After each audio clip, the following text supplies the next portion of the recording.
The Women's Irish Open is returning to the Ladies European Tour for the first time in 10 years. With stars like Leona Maguire, Linn Grant all committed to the event. It's going to be a really good week. I'm here on site at Dromoland Castle to see what lays in store for the tour professionals.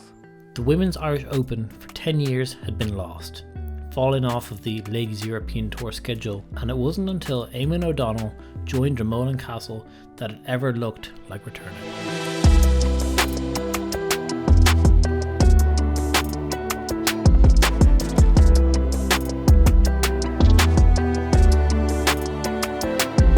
They give you a bag of clubs, they give you a ball to put in a big hole, like so many options. When I took the job here, our managing director, Mr. Mark Nolan, had mentioned to me that himself and the board were interested at that stage at potentially looking at hosting an international event. So after being here about 6 months to 9 months, I whispered into his ear that potentially the Women's Irish Open would be a great event to put Dromoland on the map, but also an event that would gain our the public's imagination. You know, it's been great it's taken a period of time to get over the line, but it's kind of great to get everyone's support behind it. To show me around the course today, I'm joined by Irish international golfer Aideen Walsh, fresh off a victory for the women's team at the Home Internationals.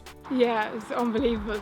My first ever Home Internationals, so to be part of it all was class, and it was the first year with the men's and women's, so to have two events together was really cool as well.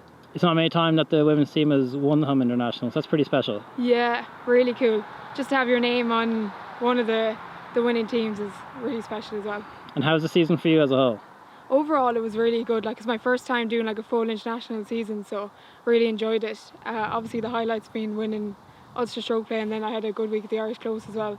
Was leading qualifier. And so the Women's Irish Open, it returned to the Ladies European Tour for the first time in 10 years. You're a member here at Dromoland. That's pretty exciting. Yeah, really exciting. I can't wait now. Even the buzz around the place, all the members are really excited, and even people who don't play golf, and they know I'm interested, so everyone's asking me about it, so it's really exciting for everyone. Aideen is a fantastic lady here. She's a member here with us with a number of years. She's one of the hardest working golfers you'll ever see. There isn't a day where she's not hitting balls on the range or doing some element of practice. She's an Irish international. She's won the Ulster Girls on a couple of occasions the last 2 years, and you know, she is I suppose she's kind of one of the inspiring lights in this region for women's golf. I'm delighted to announce that Aideen will be taking up an invite from Dromoland Castle to participate in the event. So it's very exciting to have one of our own members playing it. You know, we're thrilled to kind of give her that opportunity as well to test herself against the best players, and also to show off the talents that she has, because there's no one here puts in more work. She deserves this opportunity. It's in my home county, so it'll be pretty cool. Even just to see a European Tour event in Dromoland, where I've been playing for the last few years, that's just going to be class. See the girls, see how they get on the course that I'm so used to playing. You probably learn the differences. I think a lot of it is mentally, their mentality is they're probably a little bit mentally stronger than amateurs, is probably what I learned. Okay. But definitely there isn't that big a difference between elite amateur and professionals. As part of preparing the course for the Ladies European Tour and the cameras that come with it, Eamonn has led a €2 million redevelopment of the course, clearing trees to create vistas all around the spectacular lake, building new tee boxes, and even constructing an entirely new fairway on the 18th hole. I suppose anyone who's ever been to Dromoland Castle will remember the 7th tee. You know, it's kind of one of those signature holes where you're on an elevated tee shot looking down at a small green with a smaller lake behind it, and then in the background you've got the main lake and the castle then kind of overlooking everything. So what we've done with that hole is we've actually cleared the lake that was adjacent to the green, but we've also looked at an issue we've always had is the tee boxes up there. We pretty much made them 3 to 4 times bigger than what they naturally were, without also managing to make sure that we kept the framing of the hole. It's my favourite, my personal favourite. I mean, what a view. And is that it? How difficult a hole is it? Not that difficult at all. I mean, there's a bit of water on the left and a bunker right, but it's quite short as well, so yeah. It's just a really nice hole. Yeah, nice shot. Have you ever made a hole in one on this hole? No, my friend Donny Donegan has. Probably the worst golf shot I've ever seen, and she got a hole in one with it.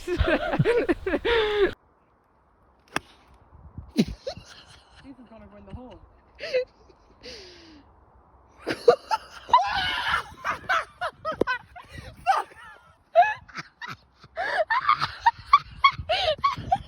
Have you ever had a hole in one at all? I've had 3. Okay, where are they? 2 in Woodstock and 1 in Lahinch. The 8th in Lahinch, quite a nice one. Very good. Yeah. Wow. Okay. Well, look, hopefully you'll get one here now on camera. Like 7 is going to look incredible on TV. You know, whatever the weather may be, you kind of stand on that 17. If it's your first time there, or your 10th time, or your 100th time, you just sit there and you kind of go, wow, this is something special. I need to sit back and kind of take this in.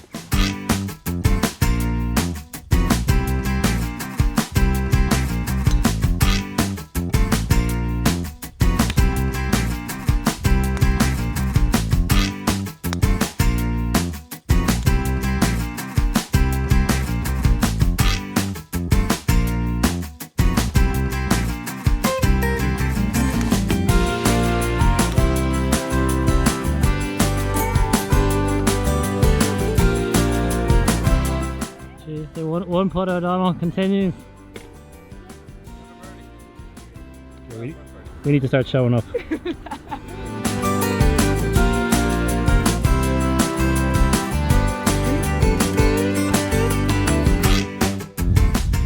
Most frustrating game ever. The redevelopment all leads to 18, a 255-yard carry over water to reach a brand new fairway. This finishing hole demands golfers to hit a golf shot. There's no doubt that this golf tournament will be won or lost on this hole. That's exactly what we wanted to create. We wanted to create a hole that was drama. For us previously, you stood in the white tees or the yellow tees, and number one, you couldn't see our 2 biggest assets, which were the lake or the castle, until you came up almost to the green. So, you know, we've done an awful lot of improvements in that regard. We've opened up the lake and the castle view, but then we've also actually built a brand new fairway out to the right hand side that would have been previously covered with a lot of brush and a lot of weeds. And coming down to the final stretch on Sunday, final hole, a person can either make something like a 3 or make a 7. It's going to be one of those great TV holes that will kind of captivate, because at all stages there is water in play. From the tee that'll be in play for the tournament will be about 255, which will put them onto the new fairway. The good thing is that you still have the bailout area to the left of, you know, the little bit of water hazard you need to carry, so it still gives the people that option. But if you want to, if you're one of the bigger hitters, you're slightly downwind, you know, have you got that shot in the bag under pressure that you can take it on? And if you do take it on, you do get the maximum reward where you're effectively within 200 yards going for the green, and it opens up a whole different shot for you. So it brings that 3 onto the scorecard, which is the drama we want on an 18th hole. We don't want the tournament to be handed to someone. We want someone to actually go out and win it. So this is all the new fairway from what, 18 standing onwards. Fairway here, so it gives the players the options from the tee. The bigger hitter will be given the option: can I carry the water hazard over? And then he comes into the prime position, gives him a shot into the green, number 2. Average hitter can go left foot, and then his second shot is going to be hitting out towards the water. Again, we've actually brought in a new water hazard in front of the green, just up by where the stones are. Yeah. So again, it's just asking the question. Then you've got water, castle. That's kind of what we were looking for. A very, very nice finishing hole. Your first time seeing it, Aideen, what do you think? First time, really nice. I'm really impressed by the way it comes out. Like it's a completely different hole from where, like, beforehand we were literally hitting at the tree with barely any room, but now it just opens it all up. I love the way you're hitting into the castle as well. And what, 255 carry from the tee? That's a decent carry. That's a big carry. The key is now people, we're creating a hole that has a bit of drama. So we're giving players an option: can I make a 3? Can I make a 7? You know, anything can go on here, and that's what you want, especially in a par 5 finishing hole. Championship on the line.